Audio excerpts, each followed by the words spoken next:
লঙ্কা বাটা দেবো, কাঁচা পাকা লঙ্কা। মাছগুলো ভাজা হয়ে গেছে, তুলে নিই।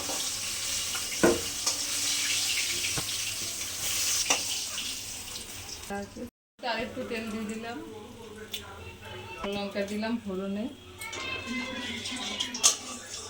একটু কালো জিরে দিলাম, আলু দিচ্ছি, ভেজে নেব। আলুগুলো ভাজা হয়ে গেছে, এবার জিরে আর লঙ্কা বাটাটা দিয়ে দিলাম, লবণ দিলাম, হলুদ দিলাম, অল্প একটু চিনি দিলাম, মশলার বাটিটা দিয়ে অল্প একটু জল দিয়ে দিলাম। লবণ, হলুদ, চিনি, মশলাটা দিয়ে ভালো করে কষিয়ে নিচ্ছি। দুটো লঙ্কা দিয়ে দিলাম কাঁচা বাটা। মশলাটা কষানো হয়ে গেছে, এবার জল দিয়ে দেবো,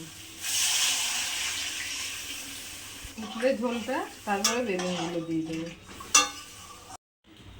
ঝোলটা ফুটে গেছে, বেগুনগুলো দিয়ে দেবো।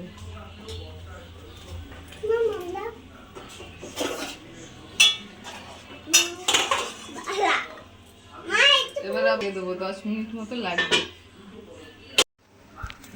আলু বেগুনগুলো সিদ্ধ হয়ে গেছে, এবার মাছগুলো সব দিয়ে দেবো, দিয়ে আর 2-3 মিনিট ফুটাবো।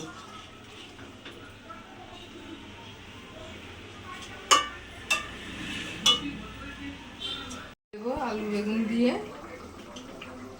পাতলা করে ইলিশ মাছের ঝোল।